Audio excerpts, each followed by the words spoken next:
দাদিজানের কাছে গত বছর যেই দিন ইন্তেকাল হলো সেই দিনও ভালো মানুষ রেখে আমি জলসায় যাইতেছি।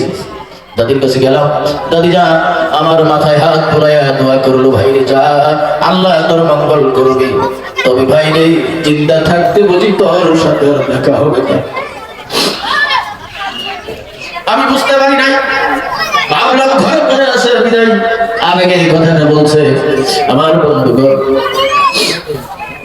তাকাইয়া দেখি দাদি দাঁড়িয়ে দুইখানা চোখে পানি পড়ে। আমার বন্ধুগণ আরেকটা আমার বলল বিদায়ের সময়, ভাই এই পৃথিবীতে জিন্দা থাকা অবস্থায় বুঝি ভাই রে আর তোর সাথে দেখা হবে না। আমি তারপরেও চলে আসলাম। কয়েক বুঝি কলেজ পার হই এমন সময় আমার মেয়ে ফোন দিছে, আব্বা তুমি কোথায়? আমি বললাম কলেজ পার হইলে মা কেন? বলে আর যাইও না গো, তোমার দাদি আর পৃথিবীতে নাই।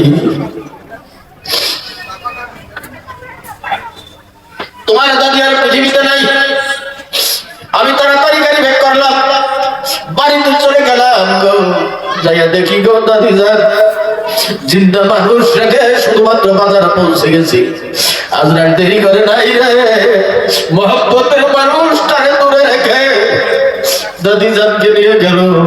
যাইয়া দেখি গো সবাই কাঁদতে, আমার দাদি জান পড়ে আছে। কবরে রেখে আসলাম।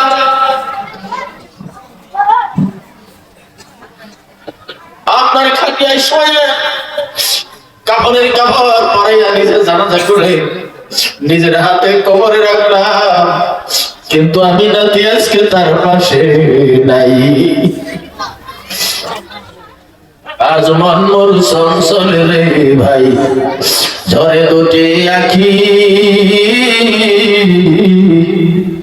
বুঝাইলে বুঝিস না মন তুই কোন জঙ্গলের পাখি রে।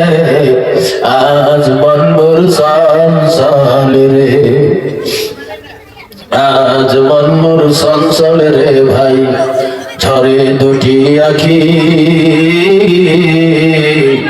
বুঝাইলে বুঝিস না মন তুই কোন জঙ্গলের পাখি রে। আজ মন মোর চঞ্চলে রে। কাঁচা বাঁশের খাট পালঙ্ক, শুকনো পাটের দড়ি, আত্মীয় স্বজন মিলে নিবে আপন ভারি রে। আজ মন মোর চঞ্চলে রে, আজ মন মোর চঞ্চলে রে ভাই, ঝরে দুটি আখি, বুঝাইলে বুঝিস না মন তুই কোন জঙ্গলের পাখি রে। আজ মন মোর চঞ্চলে রে। বড়ই পাতা গরম পানি গোসল করাবে, গোসল করাইয়া মন্তর কাফন পরাবে রে। আজ মন মোর চঞ্চলে রে। জোরে কোন ঠিক কিনা? বন্ধুগণ আমার, ওই কবরের ঘাটিতে কেউ সাহায্য করার মতো থাকবে না। যেমন আমি আজকে এত আদরের নাতি দাদির পাশে নাই। আমার বন্ধুগণ আমি আপনিও পৃথিবী ছেড়ে যেতে হবে, কেউ পৃথিবীতে অনন্তকাল থাকতে পারবো না। জোরে কোন ঠিক কিনা? আল্লাহ রাব্বুল আলামিন বলেছেন কুল্লু নাফসিন যায়িকাতুল মাউত, সকল প্রাণী মৃত্যুবরণ করবে। কেউ অনন্তকাল পৃথিবীতে বেঁচে থাকার সুযোগ হবে না। অনন্তকাল পৃথিবীতে বেঁচে থাকার সুযোগ হবে না। বন্ধুগণ আমার, অতএব এই পৃথিবীতে আল্লাহ দেওয়া নিয়ামতের শুকর আদায় করে কবর যাইতে হবে।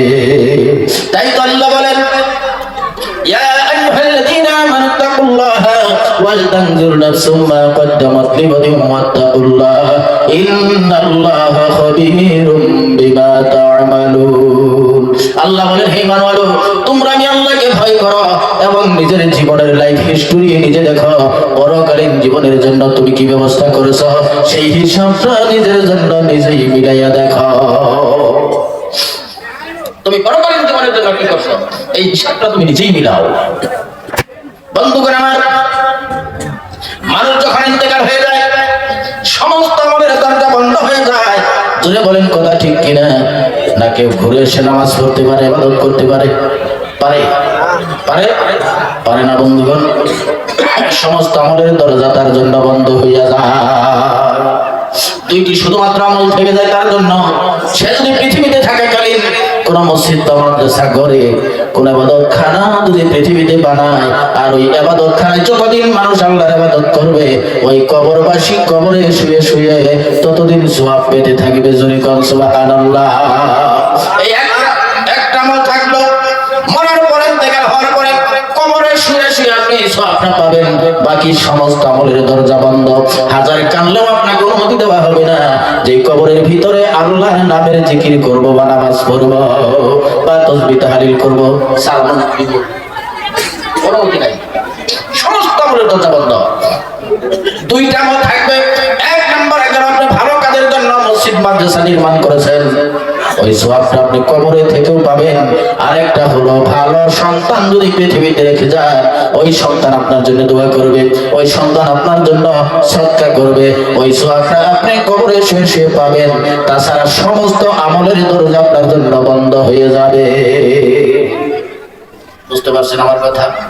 এই জন্য আল্লাহ বলছেন, বান্দা তোমাকে সুন্দর স্বাস্থ্যের চেহারা দিয়া পৃথিবীতে পাঠিয়েছি, ওই সৌন্দর্যের শুকর যদি তুমি আদায় করো, তোমার জন্য আমার তৈরি জান্নাত রয়েছে।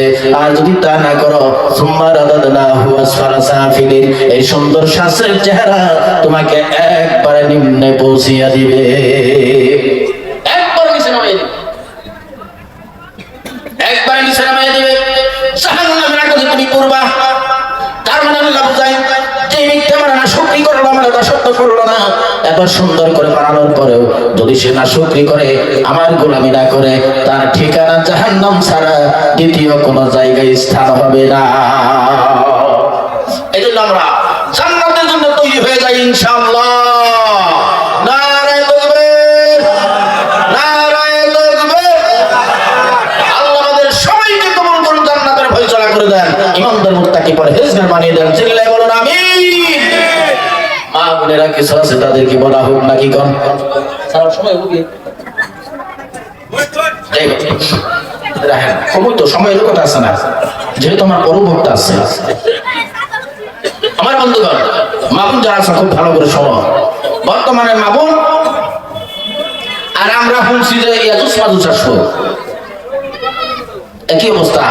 স্বামী স্ত্রীর মিল আগুন আর পানি যেমন, লোহা আর হাতুড়ি যেমন, বর্তমানে স্বামী স্ত্রী মিল তেমন। যদি কোন ঠিক কিনা একটু জিকির করুন, লা ইলাহা ইল্লাল্লাহ।